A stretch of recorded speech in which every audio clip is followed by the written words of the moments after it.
Let me just get this. Oh, is this not working? Are you kidding me? Yeah. What? Hey, how's it going? My name is David Cash. So today I'm making a video for pretty much anybody who does work with a camera. As you know, things can get really expensive between the price of your actual camera, lighting, sound equipment, your stand, wires, gaff tape even, like, you know, all the little kind of accoutrements that go along with film. And photography work can get really expensive. So today I wanted to make a video including a couple of things that I do to save a couple dollars, things that I recommend my friends do, and hopefully help you out as well and find a couple ways that you can save a couple bucks within your everyday workflow. So without further ado, here are 7 ways that you can save a couple dollars within your kind of photo video work. Okay, so the first way that I would recommend to save a couple dollars, if you do any kind of work with backdrops, anything where you have like a fabric backdrop or paper even if you're a stylist, this would be a tip for you. Grab a couple of these really cheap kind of clothing pegs, like, you know, to hang on wires. They're really great for if you have any fabric that gets wrinkled, you can pin it to other pieces of fabric, or if you have a hanging stand, which I often do, you can do that. If you have any clothes that need to be pinned back, often you need to, like, you have a piece that's a little bit too big on somebody, you can use this to pin those pieces of fabric together. Really versatile, really great. I always like to have a couple of these on set. Really good to work with any kind of fabric backgrounds or clothing pieces, and they don't really crease the clothing or mess anything up. I know a lot of people just recommend A-clips, those more heavy-duty big ones, but if you're just working with fabric, these are great. I think I paid $1 each, or less. It even works out to under $1 each. I think I have a link below in the description where you can buy, I think, a pack of 8 or a pack of 12. I think it's like $5. They're really inexpensive and they're great.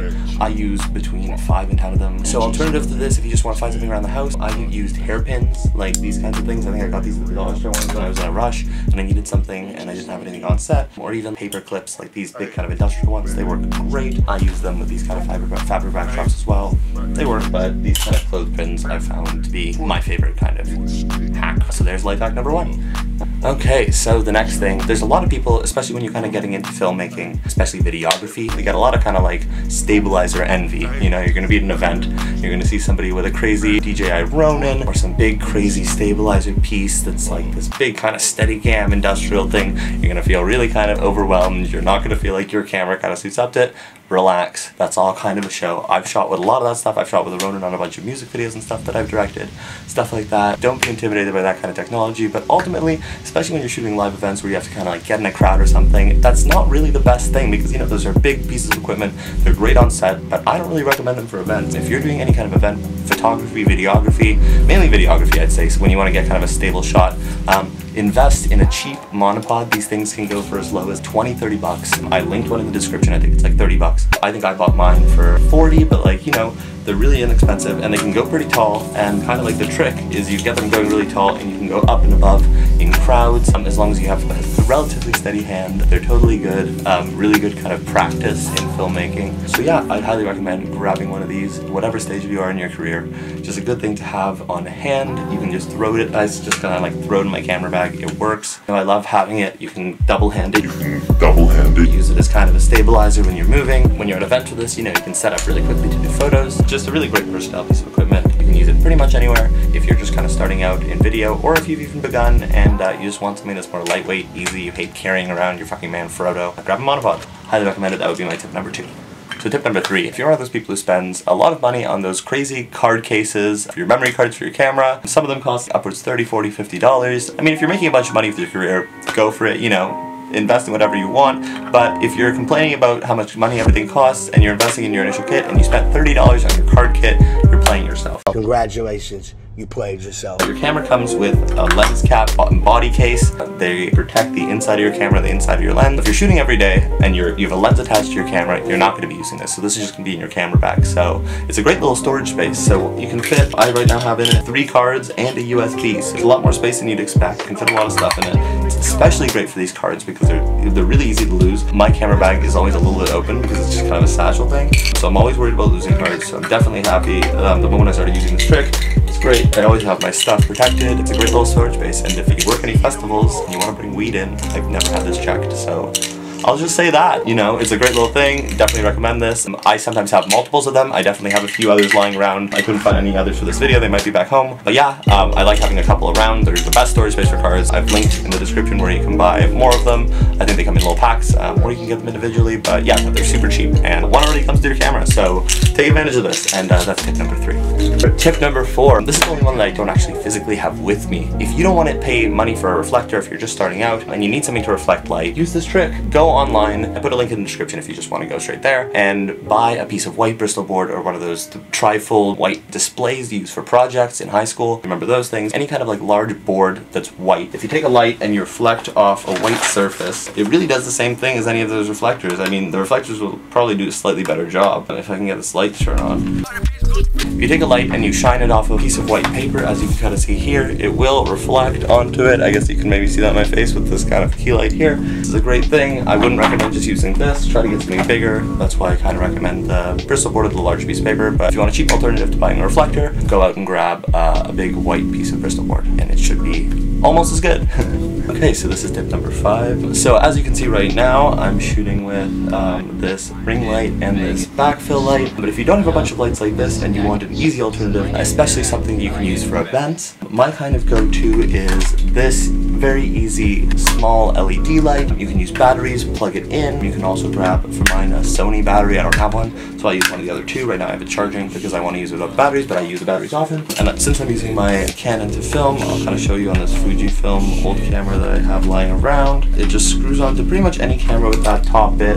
It's super portable, very lightweight. It's great for using at concerts or events. I mean, you want to throw on a light, and it's really bright. I mean, it probably shows really well on the camera. I don't know. This thing goes really bright. It can go all the way up. It comes with a couple filters. I don't know if I have them around me right now. There's a yellow one and just a slightly darker one. But anyway, this thing's super portable. Often I try to get a PA when I'm on set. I love using this as a key light to do extra kind of fills. It gives a little kind of a sunlight effect on the face if you want to focus on any specific section. I like using it. It's a great investment. It's only like $90 or $100. I linked one below. I think it was even cheaper. I might have played myself. Don't ever play yourself. I might have gotten one that's a little too expensive, but it's a really cheap, very affordable piece of equipment. Highly recommend this before you want to invest in anything bigger, or maybe if you just want something more portable to bring around to events.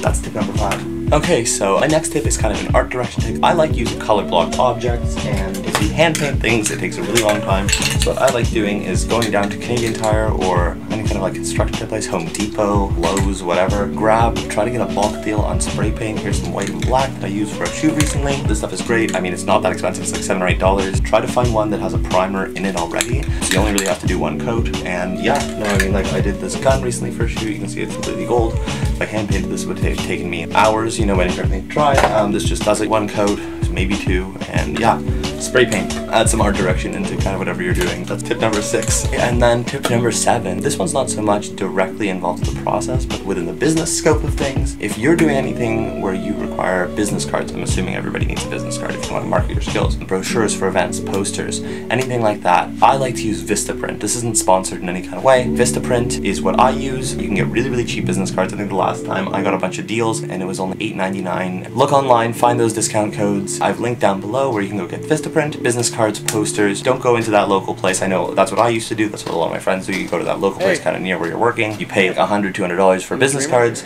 or a poster or whatever. Don't do that. Don't waste your money. Go online. They'll come to you. It's really quick delivery. That's where I did all my print stuff for my recent art show, and that saved me a ton of money. So yeah, check out Vistaprint. That's tip number 7. And now, just a kind of quick bonus tip. I just wanted to show you guys something that I learned not too long ago. For any camera with flash, and especially these kinds of like connected flashes, if you're working in an event and it's too harsh, the light is too harsh there, you don't have an external flash to attach, or you don't have anything else, just throw a business card kind of on the round. That's why I thought of it, because we were doing that little plug for Vistaprint business cards. Grab a business card and stick that in beneath it. Grab some gaff tape or something, secure it, and if you hit it up like that and you hit your flash, that'll be a diffuser. It'll bounce off the ceiling or bounce off the walls depending on how you angle it, and that's another money-saving little technique if you don't want to go buy an external flash. If you just want to stick your business card in, you can hold it with your finger or whatever, and there you got a little diffuser that can bounce that light. right up to the ceiling. That was 8 little tips, including the bonus one. Thank you guys so much for watching. If you enjoyed, please do me a favor and subscribe to this channel. I'm hopefully going to have a lot more content coming out soon. You can check out a couple of my other pieces of content on this channel. I recently did a video on my homecoming, which got pretty crazy. I did an art film not too long ago. And yeah, there are a bunch of other videos on my channel. Make sure to check them out. Follow me on Instagram. That's probably where I've been most active, at David M. Cash. My Twitter and my Medium and my Snapchat are all the same, David M. Cash. I hope you guys enjoyed, and I will see you guys in the next video. Thank you so much for watching. Bye. Down to the car, took a little dip on. I put me in my bitch.